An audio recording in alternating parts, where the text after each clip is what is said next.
Alhamdulillahillazi arsala rasulahu bil huda wa dinil haq liyudhhirahu ala dini kulli walau karal musyrikun. Asyhadu an la ilaha illallah wa asyhadu anna Muhammadan abduhu wa rasuluh. Allahumma sholli ala Muhammad wa ala alihi wa sahbihi ajma'in.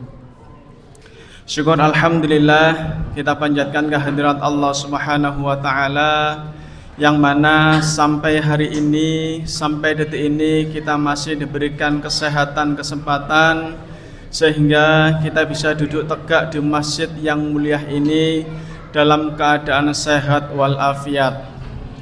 Mudah-mudahan dengan lantaran semangat kita untuk beribadah kepada Allah, diri kita senantiasa diberikan kekuatan dan kesehatan. Yang sakit mudah-mudahan segera diberikan kesembuhan oleh Allah. Yang sakit linu mudah-mudahan hilang linunya. Yang punya sakit asam urat mudah-mudahan hilang asam uratnya. Yang punya sakit stroke mudah-mudahan hilang stroke-nya. Yang punya sakit mata mudah-mudahan hilang sakitnya. Mudah-mudahan kita senantiasa diberikan kesehatan, sehat jasmaniahnya, sehat rohaniyahnya, sehat fulusiahnya. Wah, nek sehat jasmani tok, rohani tok, fulusi gak sehat percuma, nggih Pak? Sehat jasmani, sehat rohani, nek fulusi gak sehat, sampean mlaku-mlaku nang nggone blauran tuwas tolat-tolet tok. Betul, Pak? Nah, makanya kita berdoa kepada Allah agar dilancarkan segala urusannya ya, termasuk dilancarkan rezekinya, dipanjangkan umurnya. Karena tidak semua seperti kita hari ini telah diberikan kesempatan oleh Allah Subhanahu wa taala. Kita sekarang diberikan kesehatan, bisa duduk tegak di masjid ini untuk beribadah, bermunajat kepada Allah, itu merupakan kesempatan dari Allah Subhanahu wa taala. Karena tidak semua orang itu diberi kesempatan seperti kita pada hari ini. Coba kita lihat, tahun lalu teman-teman kita, rekan-rekan kita, tetangga kita yang di samping kita mungkin hari ini sudah tidak berada di tengah-tengah kita. Mungkin mereka lebih dulu dipanggil oleh Allah. Mungkin mereka hari ini masih sehat, masih kuat, tapi hidayah Allah tidak turun sehingga mereka enggan untuk datang di masjid untuk beribadah kepada Allah. Betul, Pak? Nah, ini merupakan kesempatan dari Allah. Nyun sewu Pak, jenengan usianya pinten, Pak? 67.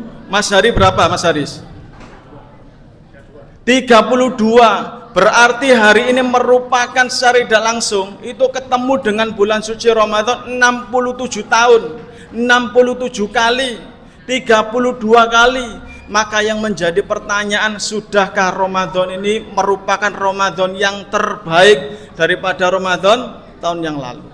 Kenapa Bapak Ibu? Karena nanti itu tidak ada bekal yang terbaik pada pertemuan yang terbaik dengan Allah yang maha baik kecuali dengan membawa amalan-amalan yang terbaik, yaitu iman dan takwa kita kepada Allah Subhanahu wa taala. Tentunya Bapak Ibu, beribadah untuk senantiasa berbuat baik, beribadah maksimal yang terbaik tidak mudah seperti apa yang kita ucapkan.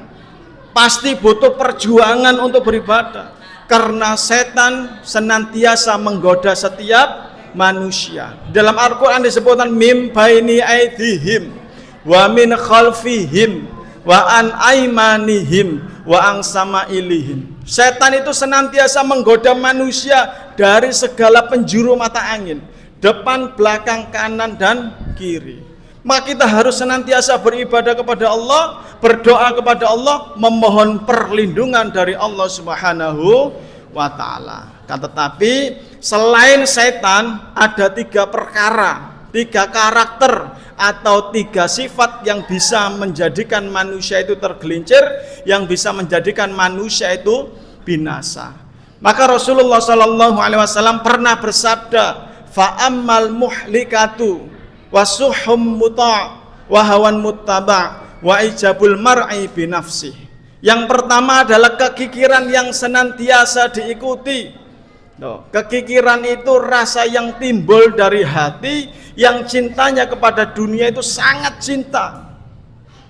Jadi wong kikir itu bakhil, Pak. Semera bakhil, Pak. Pelit. Wong pelit itu ya apa sih, Pak? Sandale lu duwe dhuwit gak gelem tuku, Pak. Sandal jepit pedot itu sik kober dicantoli kemiti. Sik kober dicantoli paku. Padahal duitnya banyak. Itu merupakan orang yang bakhil, orang yang pelit. Pelitnya itu terhadap dirinya sendiri, apalagi bagi orang lain. Dunia niku gak gelem kalong, Pak. Kenapa? Orang-orang yang kikir seperti itu pikirannya ketika hari ini membawa uang 500.000, kemudian disedekahkan 100.000, maka pikiran kita, matematika kita, uang kita tinggal 400.000. Padahal bagi Allah tidak demikian. Uang kita itu tidak hilang, uang kita itu tidak berkurang, akan tetapi bagi Allah hal jazaul ihsan ilal ihsan. Tidak ada kebaikan melainkan nanti oleh Allah itu akan dibalas dengan kebaikan pula. Maka di dalam hadis lain dijelaskan bal yasdad, bertambah dan terus bertambah. Maka saya tes ini, orang-orang Kerembangan ini, mana ini Kremil ya? Ya Mas Haris. Sini tuh orang Kremil. Jenengan termasuk orang yang loman apa orang yang kikir? Loman apa kikir, Bu? Temen ta, nyoba nih kalau ada kota infak yang lewat tuh jenengan ngambil dari tasnya, dari dompetnya, dari sakunya, keluar duit warna abang, ono tulisannya 1.000 mlebu kayak sak mane apa mlebu kota infak? Mlebu sak mane wong jenenge wong loman. Goleki maneh nemu duit 50.000 warna biru dilebokno kota infak mlebu sak mane? Sak maneh jenenge wong loman. Joko maneh gambare warna ijo ana tulisane 20.000 mlebu kota infak apa mlebu sak maneh jenenge wong loman. Nek joko maneh ana tulisane warna biru tulisane 2.000 rupiah dilebokno kota infak apa dilebokno kesak? Lho cek dilebokno sak maneh berarti gak gelem ngekeki termasuk wong loman. Berarti kita termasuk orang yang kikir, tidak mempercayai ayat-ayat Allah. Maka lakukanlah yang terbaik meskipun itu kecil. Famay ya'mal mithqala dzarratin khairan.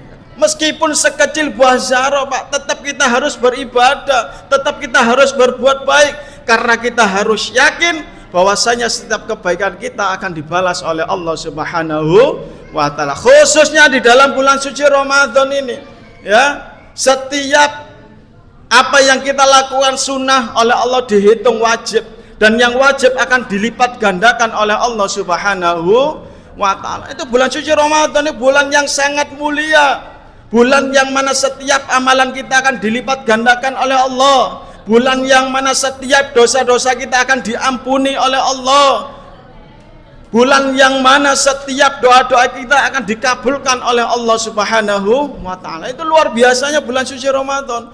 Maka jangan sampai kita menjadi orang-orang yang rugi, Pak.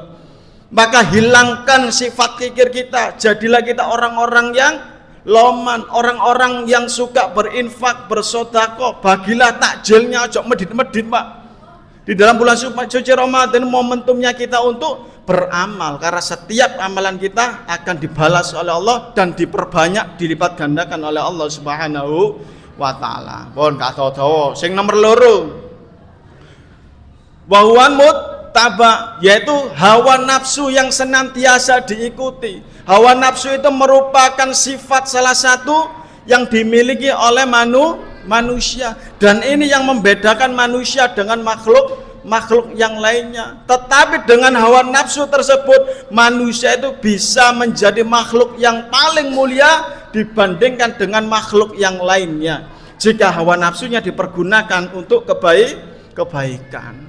Tetapi jika hawa nafsunya diperuntukkan untuk perbuatan yang tidak baik, cenderung kita buat untuk perbuatan kemaksiatan, maka manusia itu akan lebih hina daripada binatang, lebih hina daripada iblis jika kita tidak bisa mengkondisikan hawa nafsu diri ini. Maka bagaimana nafsu yang baik? Nafsu yang baik kita gunakan untuk mencintai istri kita. Nafsu yang baik kita gunakan untuk cinta kepada kedua orang tua kita, cinta terhadap anak-anak kita, Tetapi dengan cinta kita terhadap istrinya, cinta kita terhadap anaknya, cinta kita terhadap orang tuanya tidak mengalahkan cintanya kepada Allah Subhanahu wa ta'ala.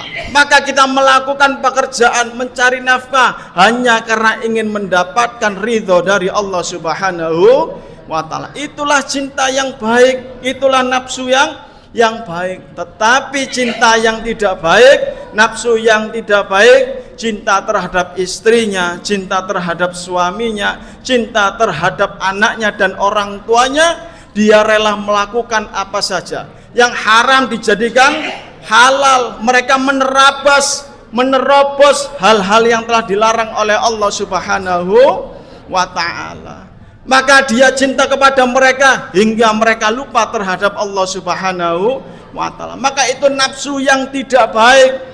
Maka nafsu itu harus kita kondisikan, Pak. Rasulullah 1300 tahun yang lalu itu pernah mengatakan, setelah perang Badar, perang yang paling besar, kita kembali pulang bukan untuk merayakan kemenangan, akan tetapi kita melawan musuh yang lebih besar lagi. Apa musuh yang lebih besar itu? Yaitu perang melawan hawa nafsu diri kita sendiri. Maka bulan suci Ramadan momentum bagi kita untuk mengkondisikan hawa nafsu kita. Hawa nafsu yang cenderung untuk melakukan perbuatan atau hal-hal yang tidak baik, kita kondisikan, Pak. Karena hawa nafsu itu cenderung menggerakkan pikiran kita, menggerakkan hati kita, menggerakkan mata kita, menggerakkan tangan kita, kaki kita, setiap aktivitas kita. Jika kita tidak bisa mengkondisikan, maka hawa nafsu kita akan mengajak kita kepada perbuatan-perbuatan kemaksiatan.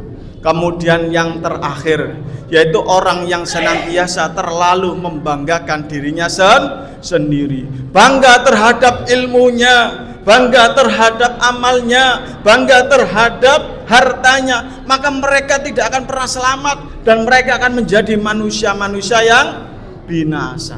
Di sini ada, Pak, orang yang mengatakan, wah, ini masjid ini kalau bukan karena bapak saya, wah, mungkin nggak berdiri. Masjid ini kalau bukan karena saya, mungkin tidak akan pernah berjalan. Terlalu bangga kepada diri sendiri, maka mereka tidak akan pernah selamat. Bukan karena kurang ilmunya, bukan karena kurang amalnya, akan tetapi hatinya terlalu sombong. Mereka berbuat baik, beribadah bukan karena Allah, tetapi mereka berharap dikagumi, berharap dihormati, berharap dihargai, berharap dibalas budi. Maka mereka akan mendapatkan itu saja ketika di dunia, tetapi nanti di hadapan Allah hilanglah amalnya, hanguslah ibadahnya.